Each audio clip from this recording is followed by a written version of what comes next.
Okay लो, तो आज की वीडियो में मैं स्पेसिफिकली बात करने वाला है स्पीड वेलोसिटी के टाइम के ग्राफ की। सिंपल है, बेसिक है, जैसे हमने डिस्टेंस डिस्प्लेसमेंट किया था वैसे ही है, थोड़ा और इजी ही है, बल्कि ऐसा समझ लो। ठीक है, अब मान लो इस तरीके का ग्राफ है, बहुत नॉर्मल सा ग्राफ है। शुरुआत इसी टाइप से हम करते हैं। अब यहाँ तुम देख सकते हो कि चलो वेलोसिटी इस पॉइंट पे मान लो 10 मीटर पर सेकेंड है। ठीक है, टाइम बीत गया, टाइम बहुत सारा बीत गया। अब इस पॉइंट पे आते आते भी उसकी वेलोसिटी 10 मीटर पर सेकेंड ही है, वेलोसिटी बदली ही नहीं। तो इस ग्राफ में तुम साफ साफ देख सकते हो कि टाइम बढ़ रहा है बट वेलोसिटी नहीं बढ़ रही, वेलोसिटी चेंज नहीं हो रही है। और तुम खुद बताओ, अगर वेलोसिटी चेंज ना हो, सेम रहे, तो वो कौन से केस में आता है? यूनिफॉर्म मोशन के केस में आता है। ध्यान रखना, यहाँ कंफ्यूजन बहुत होती है कि जब हमने डिस्टेंस डिस्प्लेसमेंट टाइप का ग्राफ बनाया था तो वहां वो ग्राफ यूनिफॉर्म मोशन के लिए ऐसा था, स्ट्रेट लाइन ऊपर की तरफ जाता हुआ, और यहाँ पे वो इस तरीके से ये वाला ग्राफ है। फर्क समझो, यूनिफॉर्म मोशन में जब मैं किसी भी यूनिफॉर्म मोशन मान लो 10 मीटर पर सेकेंड से मूव कर रहा हूं तो मेरे डिस्टेंस में कोई मतलब डिस्टेंस में चेंज आता है। मान लो मैं शुरू में 10 मीटर कवर किया, फिर बढ़ जाएगा, डिस्टेंस बढ़ता जाएगा। यूनिफॉर्म मोशन का मतलब है कि वेलोसिटी नहीं चेंज होगी, डिस्टेंस तो चेंज हो ही सकता है। तो ध्यान रखना, ये वाला ग्राफ और ये वाला ग्राफ दोनों के दोनों बता सेम चीज रहे, यूनिफॉर्म मोशन, बट दोनों अलग अलग चीजें, वेलोसिटी टाइम के लिए अलग और डिस्प्लेसमेंट टाइम के लिए अलग। अब देखो अगला केस, अगर मान लो ग्राफ इस तरीके का हो, ऊपर की तरफ जाता हुआ ग्राफ हो, तो यहाँ पे ये चीज क्या बता रही है? वो यही चीज बता रही है कि देखो समय बढ़ता जा रहा है, समय बढ़ता जा रहा है, समय बढ़ता जा रहा है, समय के साथ साथ वेलोसिटी की वैल्यू भी क्या हो रही है? बढ़ती चली जा रही है कि नहीं? तो समय के साथ वेलोसिटी भी बढ़ रही है और यूनिफॉर्मली बढ़ रही है। जितना टाइम बढ़ रहा है उतनी वेलोसिटी, जितना टाइम उतना ही वेलोसिटी। तो ऐसे केस में हो क्या रहा है कि वेलोसिटी यूनिफॉर्मली बढ़ रही है और टाइम तो बढ़ता ही रहता है। ये क्या केस हो गया? ये हो गया यूनिफॉर्म एक्सेलरेशन का केस, है ना। चलो यहाँ पे जज मार लो कि ये मेरे पास कितना है, 2 सेकंड है और यहाँ पे 10 मीटर पर सेकंड है। ठीक है, फिर सिमिलर तरीके से यहाँ पे भी देखो, तुम देखो गैप मैंने लगभग इक्वल छोड़ने की कोशिश करी है। ये 4 सेकंड हो गया तो ये अपने आप 20 मीटर पर सेकंड होगा। गैप मैंने बिल्कुल बराबर छोड़ने की कोशिश करी है कि नहीं? तो यही चीज बता रही है कि यूनिफॉर्म एक्सेलरेशन का ग्राफ है ना। और यूनिफॉर्म एक्सेलरेशन में होता क्या है? वेलोसिटी बढ़ती रहती है यूनिफॉर्मली, हर सेकंड उसकी वेलोसिटी इक्वली बढ़ती जाएगी। जैसे यहाँ से यहाँ 10 बढ़ गई, फिर 30 हो जाएगी, फिर 40 हो जाएगी, फिर 50 हो जाएगी। ठीक है, इसी ग्राफ का एक दूसरा तरीका भी है, दूसरा तरीका है ये वाला बनाने का। अब देखो इस ग्राफ में और इस ग्राफ में कोई फर्क नहीं है। यहाँ पे ये जो चीज है ना, ये नीचे की तरफ देख रहे हो, ये बता रहा है बस कि बॉडी के पास इनिशियली भी कुछ वेलोसिटी थी। इस पर्टिकुलर केस में क्या है कि बॉडी ने शुरुआत किससे किया है? 0 मीटर पर सेकंड से। जब बॉडी शुरू हुई थी तब उसकी वेलोसिटी बिल्कुल कितनी है? 0 है। बट इस पॉइंट तक आते आते उसकी मतलब इस वाले ग्राफ में, इस वाले उसकी जो वेलोसिटी है वो थोड़ी सी है। शुरुआत में देख सकते हो u वेलोसिटी उसके पास पहले से है। बस यही फर्क है, बाकी दोनों ग्राफ बिल्कुल सेम है, यूनिफॉर्म एक्सेलरेशन का ही ग्राफ है। अब जरा इस वाले ग्राफ को देखो, ये जो ग्राफ है बड़ा ही डिफरेंट सा है। अब यहाँ पे क्या हो रहा है कि देखो यहां से यहां तक मान लो इक्वल टाइम बराबर टाइम बीता है। 2 सेकंड मान लो यहाँ पे, ये हो गया 4 सेकंड हो गया, ये 6 सेकंड हो गया, है ना।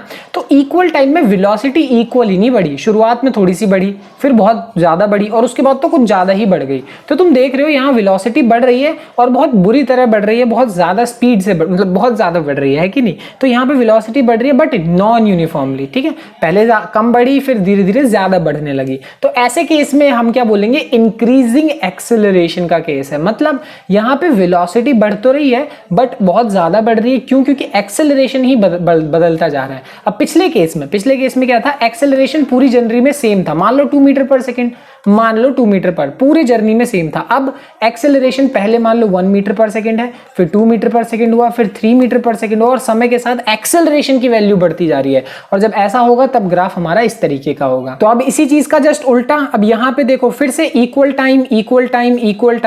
टाइम में जो वेलोसिटी है वो इक्वली नहीं बढ़ रही। ठीक है, मतलब पहले देखो कितनी ज्यादा बढ़ी है, फिर उसके बाद थोड़ी सी कम बढ़ी और उसके बाद फिर से थोड़ी कम बढ़ी। मतलब फिर से वेलोसिटी बढ़ रही है बट उतनी अच्छे से नहीं बढ़ रही जितना पिछले बार बढ़ रही थी।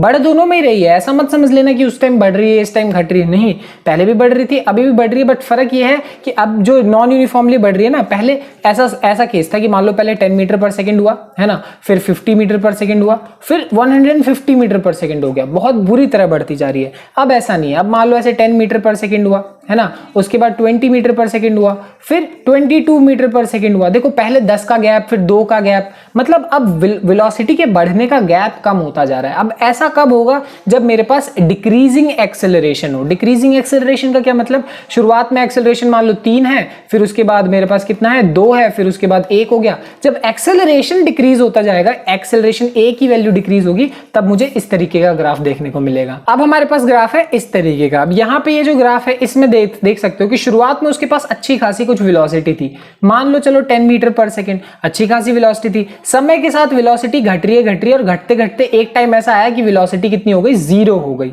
ठीक है ना? अब ऐसा केस तुम्हें साफ साफ पता है कि ये किस चीज का केस है? जब मेरे पास यूनिफॉर्मली वेलोसिटी घट रही है तो क्या होगा? यूनिफॉर्म रिटार्डेशन का केस होगा।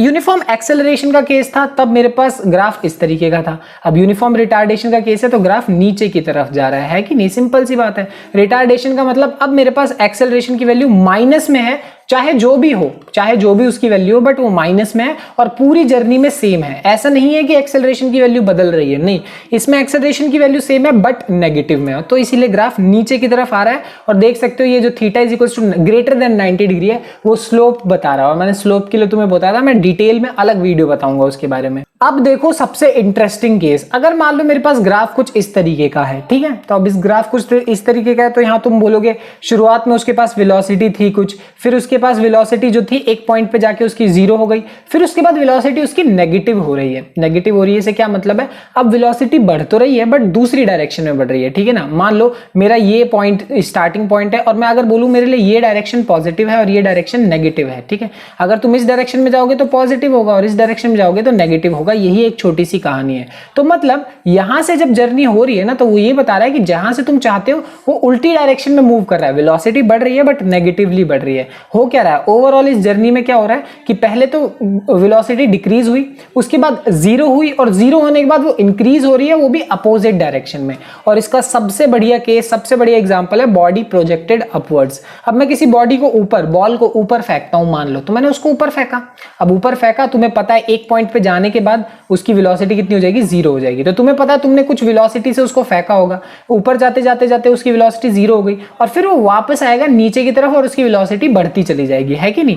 बिल्कुल बढ़ती चली जाएगी। और तुम्हें पता है कोई भी बॉडी जब नीचे आती है तब उसकी वेलोसिटी बढ़ेगी ही बढ़ेगी, है ना? बट फर्क क्या है कि जब हमने ऊपर फेंका था तो ऊपर की डायरेक्शन को अगर पॉजिटिव मानोगे तो नीचे की डायरेक्शन अपने आप क्या हो जाएगी? नेगेटिव हो जाएगी। यही एक छोटी सी कहानी, इसीलिए ग्राफ नीचे चला गया, लाइन के नीचे चला गया। समझ में आ गई बात? तो यहाँ पे अभी तक हम लोगों ने देखा कि सिर्फ मैं वेलोसिटी टाइम का ग्राफ बता रहा हूँ, स्पीड टाइम वेलोसिटी बोल के, क्योंकि अभी तक हमने जितने ग्राफ देखे सब सेम थे, सारे के सारे सेम थे। बट यहाँ पे तुम्हें पता है डिफरेंट हो जाएगा। क्यों हो जाएगा? क्योंकि तुम्हें पता है वेलोसिटी नेगेटिव हो सकती है बट स्पीड कभी नेगेटिव नहीं हो सकती। तो सेम के लिए केस के लिए उसका जो ग्राफ होगा वो उस तरीके से होगा। क्यों?